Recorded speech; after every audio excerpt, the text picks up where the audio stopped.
Timmy Joe reviews anything. Reviewing computer parts on YouTube. That's fun. Gotta be pumped on that, right, Will? Computer parts! Woo! Oh yeah.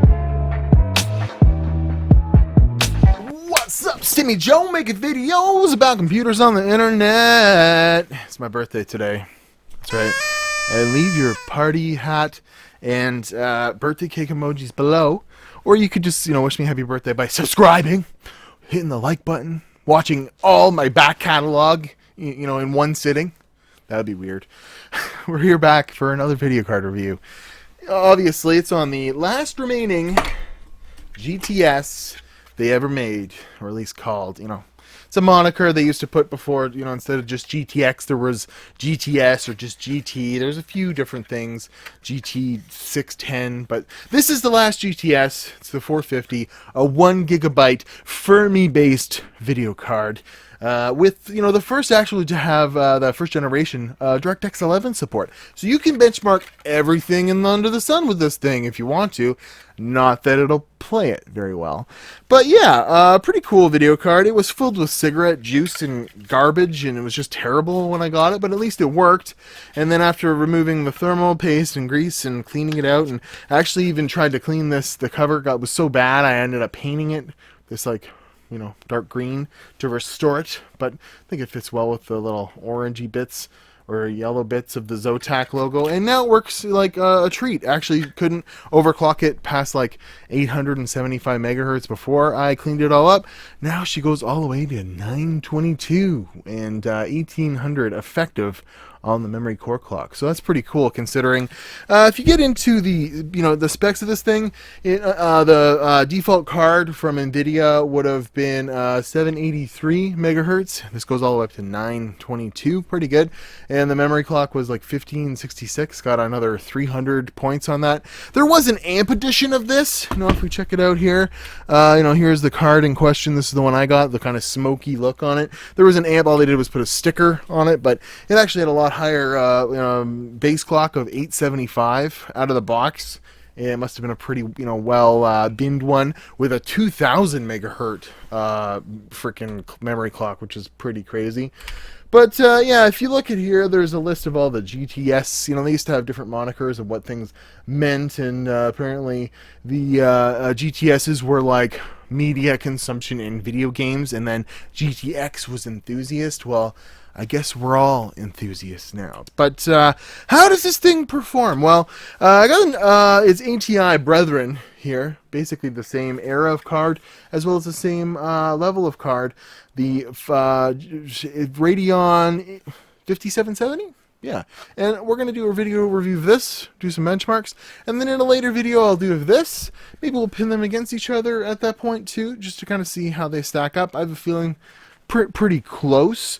But this was the low end. There was, of course, a 460, a 465 even, and then all up the way up to a 480, which was like the latest and greatest Fermi, and it's really like the only line that you'd want to consider when, as far back as you want to go and beyond to like the 5 and 6 and 7 series, because before this, the 2 series has no DirectX 11 support. So in my opinion, the 280 I reviewed, much more powerful of a card, actually, much more higher core clocks, CUDA cores and all that stuff. But if it can't play DirectX 11, really, how good is it? But how good is it, this thing, in playing video games? There we go. Well, I plopped her in the old test bench, did a series of Sugar Me Doos, Sugar Me Daddies, and I got a little benchmark video lined up for you here with some music and stuff. And when we come back, we'll do a little wrap-up on whether or not you should buy this thing, in today's day and age and all that good stuff. So cue up the benchmarks, Timmy Joe, and we'll get straight into it.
Whoa! Wow, isn't that just freaking lovely? It's almost better than with the my test bench here is the Xeon 6 core. Pretty.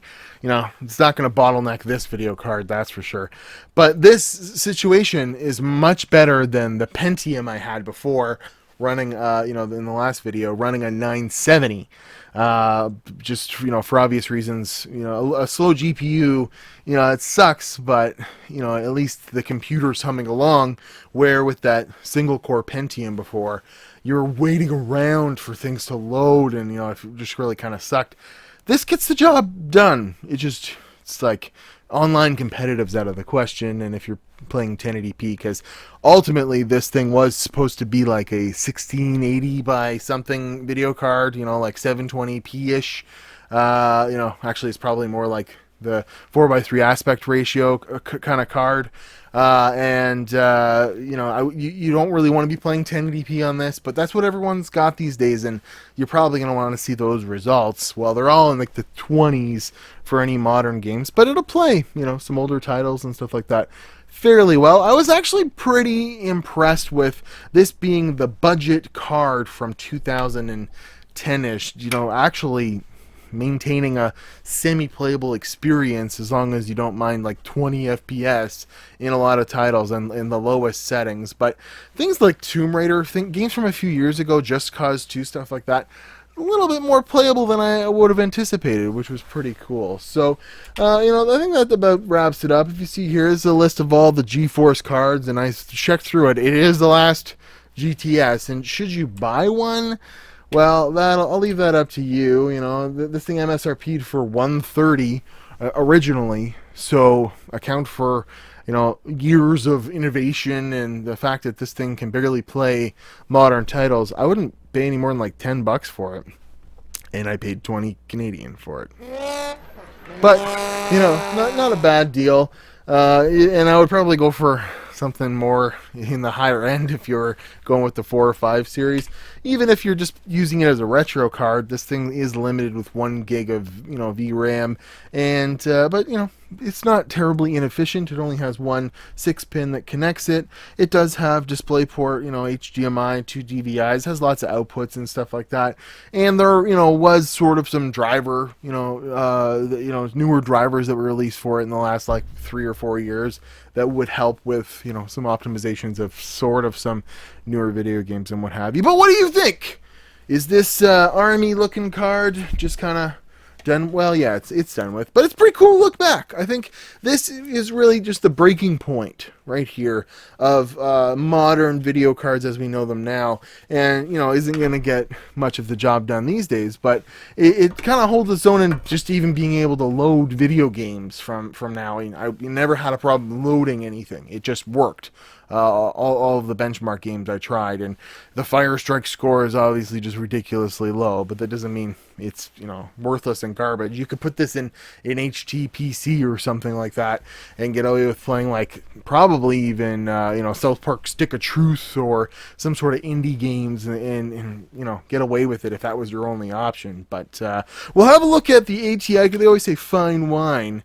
This is before GCN, but I'm interested to see how the 5770 holds up. It was actually a video card I had for quite some time and played quite like Mirror's Edge and quite a few games on back in the day, and had a good run with it. But yeah, kind of the same era. I anticipate them to perform pretty much the same.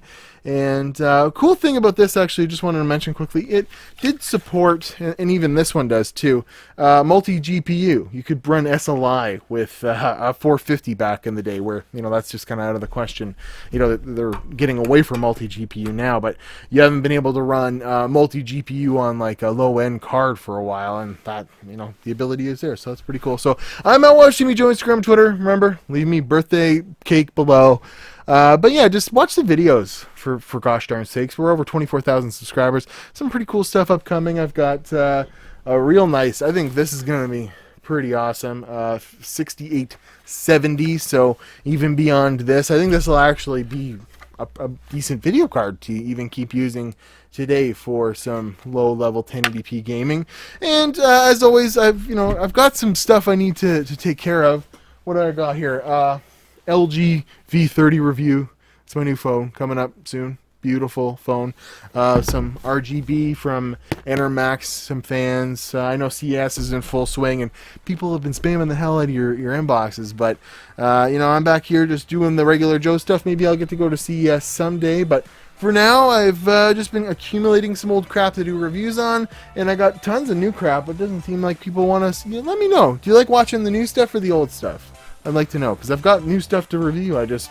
Seems like everyone loves old video card reviews. So I'll see you guys in another video. Wish me happy birthdays in a little bit of bye. And here, Snapchat birthday selfie.